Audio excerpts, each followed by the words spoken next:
السلام علیکم، میرا نام محمد عقیل احمد ہے اور جو میں نے سلسلہ شروع کیا ہوا ہے عرب کی تاریخ، قبیلوں اور اقسام کے حوالے سے، یہ اس کا 11واں حصہ ہے۔ 10ویں حصے کا ربط بیان کر لیتے ہیں۔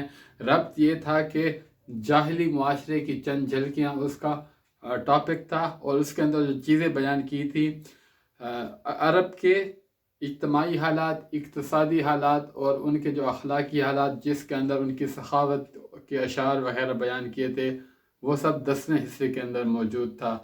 اب جو 11واں حصہ ہے، اس کے اندر خاندان نبوت،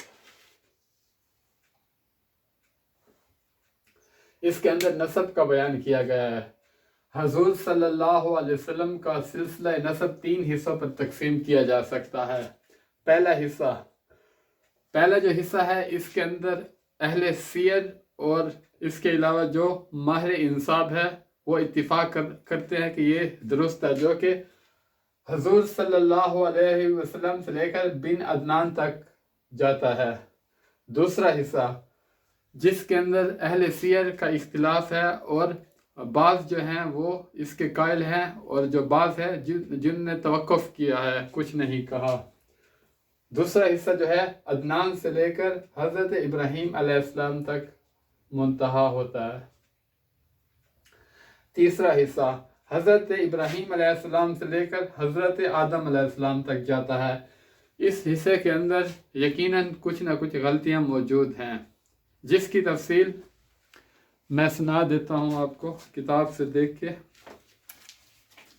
پہلا حصہ جو ہے حضرت محمد صلی اللہ علیہ وسلم بن عبداللہ بن عبد المطلب بن ہاشم بن عبد مناف بن قصی بن کلاب بن مرہ بن کعب بن لؤی بن غالب بن فہر بن مالک بن نظر بن کنانہ بن خزیمہ بن مدرکی بن الیاس بن مزر بن نزار بن معد بن عدنان۔ یہ پہلا حصہ ہے جس کے اندر اہل سیر نے اتفاق کیا ہے کہ یہ درست ہے۔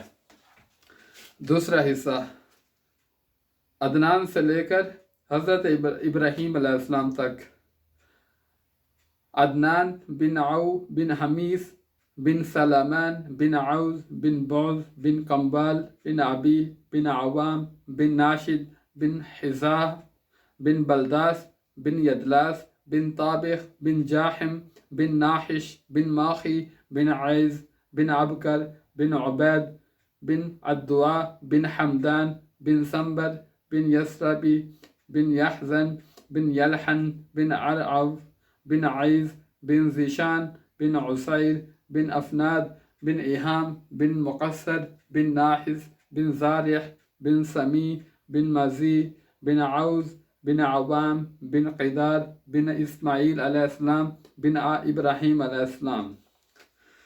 تیسرا حصہ جس کے اندر یقیناً کچھ نہ کچھ غلطیاں موجود ہے، جو کہ بن ابراہیم بن عازر بن ناحور بن سارو بن راعو بن فالخ بن عابر بن شالخ بن ارفخشد بن سام بن نوح علیہ السلام بن لامک بن متشالخ بن اخنوک بن ید بن مہلائل بن قینان بن انوش بن شیز بن آدم علیہ السلام۔ اس میں جو پہلا حصہ ہے حضور صلی اللہ علیہ وسلم سے لے کر بن عدنان تک، اس کے اندر اہل سیر کا اتفاق ہے، جو ماہر انصاب ہیں، جو نسب کے بارے میں جانتے ہیں، اتفاق کرتے ہیں کہ یہ درست ہے۔ دوسرا حصہ عدنان سے لے کر حضرت ابراہیم علیہ السلام تک کا ہے۔ اس کے اندر اہل سیر کا اختلاف ہے، اور کسی نے اس کے اندر توقف کیا ہے، اور کوئی لوگ جو ہیں وہ قائل ہیں اس کے کہ یہ بھی درست ہے۔ تیسرا حصہ حضرت ابراہیم علیہ السلام سے لے کر حضرت آدم علیہ السلام تک، اس کے اندر کچھ نہ کچھ غلطیاں موجود ہے، جس کے اندر سب قائل ہیں کہ وہ کہتے ہیں کہ اس کے اندر کہیں نہ کہیں غلطی کا احتمال موجود ہے۔ بہرحال جو نسب مجھے کتابوں میں ملا وہ میں نے آپ کے سامنے پیش کر دیا ہے۔ اور حضور صلی اللہ علیہ وسلم اپنے جدہ اعلیٰ ہاشم بن عبد مناف کی نسبت سے ہاشمی کے نام سے معروف ہیں۔ اس حصے کے اندر ہم یہ بیان کریں گے کہ ہاشم کے ساتھ آپ صلی اللہ علیہ وسلم کی نسبت زیادہ کیوں معروف ہے، مشہور ہے۔ جب بنو عبد مناف اور بنو عبد الدار کے درمیان عہدوں کی تقسیم پر مصالحت ہوئی، ان کی صلح ہوئی۔ جب عبد الدار اور عبد مناف کی لڑائی ہونے لگی، یہ آپس میں چچیرے بھائی تھے، تو عہدوں کی وجہ سے ان کی لڑائی ہونے لگی تھی، لیکن پھر ان کی صلح ہوئی اس چیز پہ کہ عہدوں کو تقسیم کیا جائے، تو پھر عہدوں کو تقسیم کیا گیا۔ سقایہ اور رفادہ بنو عبد مناف کے حصے میں آئے، دار الندوہ کے انتظامات اور وہ بنو عبد الدار کے حصے میں آئے۔ تو ان کی لڑائی نہیں ہوئی، آپس میں صلح ہو گئی تھی۔ تو اس کے بعد یہ سلسلہ جو تھا سقایہ اور رفادہ کا، ان کی اولاد کی طرف منتقل ہوا، عبد مناف کے بیٹے ہاشم کے حصے میں آیا۔ تو ہاشم نے زندگی بھر سقایہ اور رفادہ کے انتظامات کو سنبھالا۔ بنو ہاشم جو تھے، انہوں نے زندگی بھر سقایہ اور رفادہ کے منصب پر فائز رہے اور اس کام کو اچھے طریقے سے کیا، اور یہ مکہ کے معروف اور معزز شخص تھے، اور مکہ کے اندر یہ پہلے شخص تھے جنہوں نے روٹی کو سالن کے اندر یا شوربے کے اندر بھگو کر کھلانے کا ایک شعور قائم کیا۔ اس سے پہلے لوگ ایسے نہیں کھاتے تھے، اور انہوں نے مکہ کے اندر 2 تجارتی سفروں کی بنیاد رکھی، ایک سردی کا سفر اور ایک گرمی کا سفر۔ تو ان کے بارے میں اشعار کہے گئے تھے۔ ایک شعر کا میں ترجمہ پیش کر دیتا ہوں، وہ یہ ہے کہ ان کا اصل نام تھا عمر۔ جب انہوں نے روٹی کو توڑ کر شوربے کے اندر بھگونے کا ایک رواج متعارف کرایا، تو پھر ان کے نام میں عمر کی بجائے ان کا ایک لقب بن گیا ہاشم۔ ہاشم کا مطلب ہوتا ہے توڑنے والا۔ تو لوگوں نے ان کے بارے میں شعر یہ کہا ہے کہ عمر ہی ہے وہ شخص جس نے جب قحط کا موسم تھا تو روٹی کو توڑ کے شوربے کے اندر بھگو کے کھلائیں، اور 2 تجارتی سفروں کی بنیاد رکھی، سردی کے اور گرمی کے۔ اس طرح کے وہ مختلف اشعار اور نظمیں پڑھتے تھے ہاشم کے بارے میں، جن کا اصل نام عمر تھا۔ روٹی کو توڑ کر کھلانے کی وجہ سے ان کا نام ہاشم ہو گیا، کیونکہ ہاشم کا مطلب ہی یہی ہے کہ توڑنے والا۔ اور یہاں پہ ہاشم کے حوالے سے ایک اہم واقعہ پیش خدمت ہے۔ ہاشم جب تجارت کے لیے ملک شام کی طرف سفر کیا، تو وہ راستے میں مدینہ میں پہنچے، وہاں پہ کچھ وقت ٹھہرے، اور انہوں نے قبیلہ بنو نجار کی ایک اور سلمہ بنت عمر سے نکاح کر لیا، اور پھر وہاں پہ کچھ وقت کے لیے رہ گئے۔ پھر انہوں نے اپنی بیوی کو میکے ہی چھوڑا حالت حمل کے اندر، اور وہاں سے فلسطین کی طرف چلے گئے۔ پہلے ملک شام گئے، پھر وہاں سے ملک شام سے فلسطین کی طرف گئے، وہاں پہ فلسطین کے شہر غرہ کے اندر ان کا انتقال ہو گیا، اور جو ان کی بیوی تھی، ادھر ان کے پیٹ سے بچہ پیدا ہوا جس کے بالوں میں سفیدی تھی، اور اس بچے کا نام انہوں نے شیبہ رکھا۔ اور یہ جو واقعہ ہے تقریباً سن 497 عیسوی کا ہے۔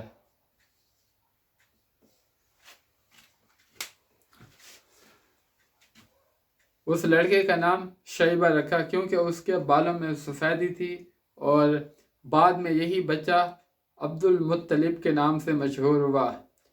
بہت عرصہ تک بنو ہاشم کے کسی شخص کو معلوم نہیں تھا عبد المطلب کے بارے میں۔ اس کے علاوہ ہاشم کے اور بھی بچے تھے، جن میں 4 لڑکے اور 5 لڑکیاں تھیں، جن میں ایک پہلے بیٹے کا نام اسد، ابو سیفی، نزلہ، عبد المطلب۔ 5 بیٹیوں میں شفا، خالدہ، ضعیفہ، رقیہ، جنہ، 5 بیٹیاں اور 4 بیٹے۔ اور عبد المطلب جو تھے، یہ سقایا اور رفادہ کے منصب پر فائز تھے۔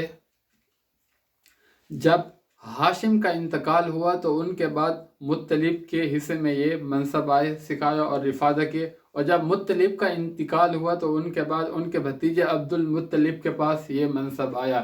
جو مطلب تھے ان کی مکہ کے اندر بہت عزت اور قدر تھی، لوگوں کے اندر وہ بہت معزز ترین شخص تھے اور مالدار تھے، اور لوگ بھی ان کی قدر کرتے تھے اور وہ بھی لوگوں کا خیال رکھتے تھے۔ جب مطلب کو خبر ہوئی شیبہ کے بارے میں، بھتیجے کے بارے میں، تو وہ مدینہ کی طرف روانہ ہوئے ان کو لے آنے کے لیے۔ جب وہ مدینہ میں پہنچے تو اس وقت شیبہ کی عمر 12 سے 13 سال کے قریب تھی، اور پھر وہ روئے اور ان کو گلے سے لگایا، اور پھر اس کے بعد شیبہ کی والدہ کے پاس گئے اور وہاں سے ان کے مکہ لے جانے کی اجازت چاہی تو انہوں نے انکار کر دیا۔ بعد میں اصرار کرنے پر انہوں نے یہ کہا کہ آپ اس کو مکہ کی طرف بھیج دیں، کیونکہ اس کے والد کی حکومت ہے، اور دوسرا یہ ہے کہ وہ حرم کا علاقہ ہے تو وہاں پہ اس کے لیے مناسب ہے کہ یہ وہاں پہ رہے۔ تو اصرار کرنے پر والدہ نے اجازت دے دی، اور پھر اونٹ پر سوار ہو کے وہ مکہ کی طرف چلے گئے۔ جب مکہ میں پہنچے تو وہاں کے جو لوگ تھے انہوں نے پوچھا کہ یہ کون ہے، تو مطلب نے کہا کہ یہ عبد المطلب ہے۔ تو انہوں نے سمجھا کہ یہ مطلب کا غلام ہے، کہ یہ یعنی مطلب کا جیسے کہ غلام وغیرہ ہوا کرتے تھے وہ ہے۔ تو مطلب نے کہا کہ نہیں، اس کا نام عبد المطلب ہے اور یہ ہاشم کا بیٹا ہے اور میرا بھتیجا ہے۔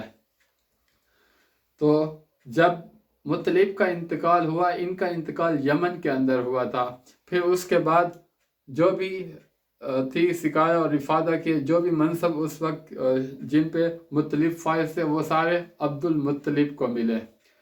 اور کہا جاتا ہے کہ جتنی عزت اور قدر اور جتنے معزز شخص عبد المطلب بنے، بنو ہاشم میں اس طرح کا معزز شخص نہیں پایا جاتا تھا۔ کسی کو اتنا عزت اور مرتبہ نہیں ملا جتنا کہ عبد المطلب کو اس منصب پر عزت اور مرتبہ دیا، اور لوگ ان سے بہت محبت کرتے تھے اور یہ بھی لوگوں کا بہت خیال رکھتے تھے۔ اور جب مطلب کی وفات ہو گئی تو اس کے بعد نوفل نے عبد المطلب کے صحن پر غاصباً قبضہ کر لیا، تو اس پر عبد المطلب نے قریش مکہ سے مدد چاہی کہ وہ نوفل جو اس کے چچا ہے اس کے حوالے سے مدد کرے۔ تو قریش مکہ نے کہا کہ تمہارا اور تمہارے چچا کا آپس کا معاملہ ہے، ہم اس میں دخیل نہیں ہو سکتے۔ تو اس کے بعد عبد المطلب نے مدینہ کی طرف یعنی کہ اپنے ماموں کی طرف جن کا نام تھا ابو سعد بن عدی، ان کو چند اشعار لکھے اور ساتھ درخواست لکھی کہ وہ اس طرح سے غاصباً اس کے چچا ہے زمین پر قبضہ کرنا چاہتے ہیں۔ تو جب اس کے ماموں کو یہ اشعار ملے تو وہ 80 سواروں کے ساتھ مکہ میں پہنچے، اور وہاں پہ جب عبد المطلب ان سے ملنے کے لیے گئے تو انہوں نے اپنے گھر کی طرف دعوت دی، تو سعد نے کہا کہ نہیں، پہلے مجھے نوفل کے پاس لے چلو۔ اس وقت نوفل کعبۃ اللہ میں یعنی حتیم کے اندر بیٹھا تھا مشائخ قریش کے ساتھ۔ تو اس وقت سعد نے کہا کہ میرے بھانجے کی جو زمین تم نے غصب کی ہے وہ اس کو واپس کر دو، ورنہ اس نے تلوار نیام سے نکالی اور کہا کہ یہ تمہارے سینے میں پیوست کر دوں گا۔ تو یہ سب معاملہ دیکھ کر نوفل نے کہا کہ میں اس کو واپس کر دوں گا۔ تو جو ساتھ تھے یعنی کہ عبد المطلب کے ماموں، اس نے وہاں پہ جو مشائخ بیٹھے تھے ان کو گواہ بنایا، اور وہاں پہ عبد المطلب کے گھر 3 دن وہ رہے اور پھر عمرہ کر کے واپس مدینہ کی طرف چلے گئے۔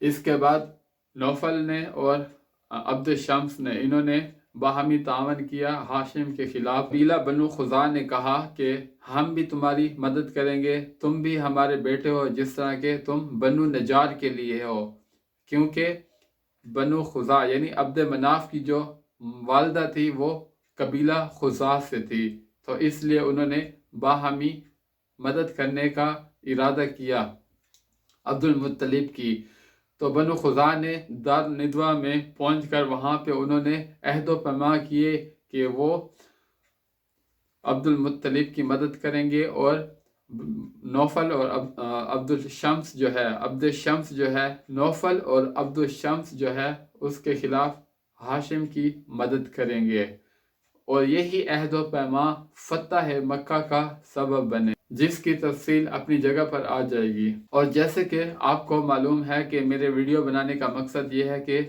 کتاب پڑھنے کا رواج کم ہو گیا ہے، اور میں یہ چاہتا ہوں کہ سوشل میڈیا کے ذریعے سے یہ چیزیں میں آگے تک پہنچاؤں۔ اس کے لیے میں نے یہ سلسلہ اس طرح سے شروع کیا ہے کہ میں مین پوائنٹ کو مینشن کر کے اس کی ایک سمری اور خلاصہ بیان کرتا ہوں۔ آپ لوگوں سے درخواست ہے کہ آپ میرے چینل کو دیکھیں، اپنے دوستوں کو انوائٹ کریں، اس کے علاوہ لائک کریں، سبسکرائب کریں، شیئر کریں، اپنے دوستوں کو انوائٹ کریں اور آگے سے آگے تک پہنچائیں۔ تب تک کے لیے اللہ نگہبان، اللہ حافظ، السلام علیکم ورحمۃ اللہ۔